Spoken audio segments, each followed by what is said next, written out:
You're watching Daudi Alaba in the laboratory. You're most welcome to my YouTube laboratory. This is where we practically share our experience about poultry farming. Today is our 6th day of brooding. We are going to be looking at how we can do it the best way that you can maintain the quality of the chicks and also their growth up to when they start to lay for you at the most appropriate time. When we complain about birds laying or not laying at the most appropriate time, ask yourself, what have you done for them in the first day? If you want them to start to lay on the first day of the laying period, make sure that you do your best for them on the first day of raising them. So it means the life of the birds basically depends so much on the first few days of their lifetime. So the first few days are those days of brooding, and most preferably the first day when they reach into the brooder. Or the first thing that you need to consider is make sure that your birds reach into the brooder room at the right time. There are moments, like especially in my case, my birds have reached here 2 days after their hatch. It means those 2 days they have been staying very hungry. So while they were staying hungry, they were being attacked by other whatever disorders, like nutritional disorders. So that way they lost their immunity. And when they lose their immunity, it means they are going to be somehow sick, they will be weak, everything else. So make sure that you transport them using a very appropriate transport means, especially when you're transporting birds. It must be a place which is warmer and which is having fresh air. So when you reach with your chicks into the brooder, make sure that there is brooder paper.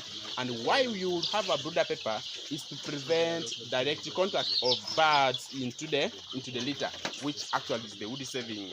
When you are using wood saving, you must be able to know that it has some dust. And that dust is when the birds breathe it in, it will actually attack them in terms of cough. You'll have respiratory disorders which actually are not really very good for you. So what you need to do, you put brooder paper. That's the first advantage of brooder paper. And the second advantage of putting brooder paper is it increases the surface area over which birds find food. It means the first day, probably for my case, I don't put any form of feeder. Right now, the form of feeder that I'm using cardboard papers. These are the feeders that birds can easily access. And why I decided to use it, they like it when they jump into the feeder and then they keep scratching on what they want. Not like they stand somewhere, they just peck on the feed like the adult chicks. They are still learning. I am giving them chance, actually a wider room for them to learn more. So why you put the brooder paper is because actually you are supposed to spray the feed all over the brooder paper so that each and every bird has access. Wherever they step, they must find feed there. So doing that, you will teach them so well to feed. You will teach them so well to actually learn very well on how feed looks like and how to pack it for their advantage. And the second thing is the distribution of the drinkers. For the chicks, you use chick drinkers. Chick drinkers are also bigger. This is chick drinker, it is 3 liters. And what you need to do in a chick drinker is you put glucose. In the first day when they reach into your farm, why you put glucose is the birds are weaker. They have lost the energy. They travel long distance. So the glucose gives them energy. If you know some science, you know that glucose is a form of energy. So it gives them energy to actually start their new life. And after giving them glucose for about 2 hours, you then introduce to them the feed. Now the purpose of feed is actually to contain the nutrients necessary for their growth. When they feed on that nutrient, they will start their growth immediately. The chicks, they don't take long. You'll start to see even the feathers, the wing feathers, to be pooping on the second day. It is a sign that you are feeding them so properly. This case of mine, I received my birds later, and the second day they reach here when their feathers already pooping up, but then after that the growth almost stopped. They were just stagnant, they were not growing, they were very small. Right now their size is very big, but the second day or the third day they were just too small. I was not knowing why, because they stopped growing. Their process needs to go continuous. So when you arrange the drinkers, make sure that all the chicks get access to water. So the way I have arranged them is actually the calculation that is supposed to be done for the brooder room. For the brooder, for the first few days, you need like 100 to 150 birds per each drinker.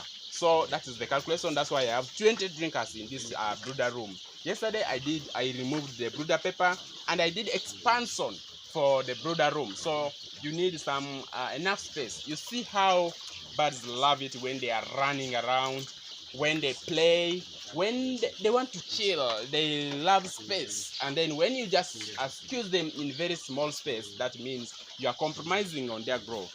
So make sure that you have excess space for the chicks to move around, to run, to do anything that they want. And the third thing that you need to do is the heat system. Actually, this is supposed to be the first thing that you should do in your brooder room, because before the chicks reach into the brooder, what you need to do is make sure that there is heat which has been in the brooder room for about 24 hours. It means the importance of heat is to maintain the temperature and also to kill the pathogens that may be around. So the pathogens, some of them, they are weaker. They can die with excessive heat. So it also maintains the quality of the feeder, maybe the brooder room, because the whatever, it was not for chicks, and the heat source keeps the quality. You can see this is our heat source.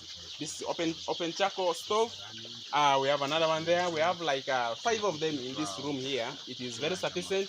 They give too much heat. Yesterday, actually, when my birds reached here, the person supplying them to me was asking, why don't you use pot? I told him I had very bad experience with the pot. That is for me. Most people, they use pot, but I prefer this. When you put fire into the pot, especially when there is abrupt coldness, it takes long for them to get heated.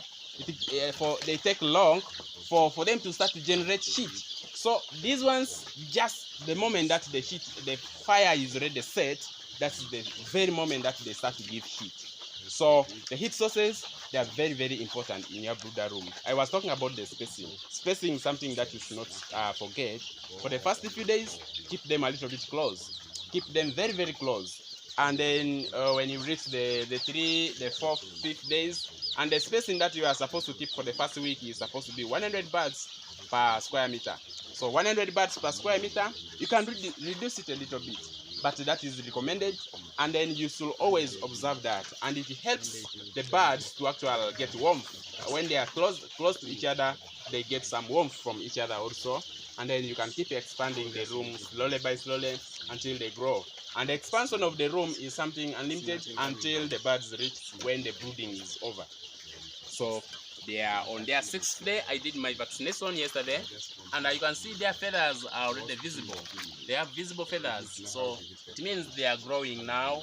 They not like the 2nd day that they stopped growing. Now they have started growing. I've seen hops, and that they are not dying as well. I lost like 23.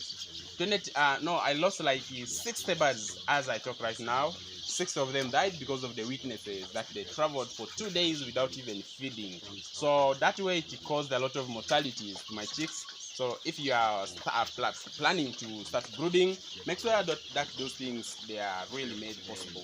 Other birds are running around, others are feeding. You can observe they love to feed, and also that other box, the feeder, they're also feeding.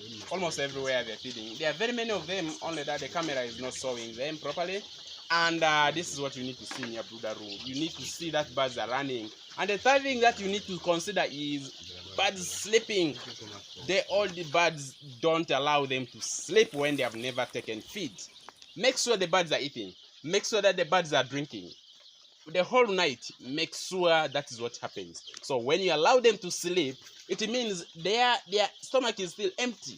Empty stomach reduces, actually the immune system gets reduced. So when the immunity gets weaker, that's when they start to get attacked by the disease and the sicknesses. That's what you don't need into your brooder room. So as I talk right now, we have gracefully now come to the end of the deaths that are caused by the weaknesses. Because naturally, there is biologically, it is called natural selection. In natural selection, organisms that are strong with the strong genes, they are the ones surviving, and those weaker ones, they are selected against. So when they are selected, it is something natural. You may not control somehow, but it happens naturally. They die. That's why living things, they die. So I'm not actually, I cried. I mourned them seriously when they were dying. I was not really very happy. But now that I understand there is natural selection, those weaker ones, they must go because they cannot survive. So they have died, and I'm having high hopes. I'm not losing any hope. I'm still making sure that they reach their maturity at the right time, so that I get what I want from them as well. So what I'm going to do is the third thing before I conclude this video. The fourth thing that you need to do is their nutrient.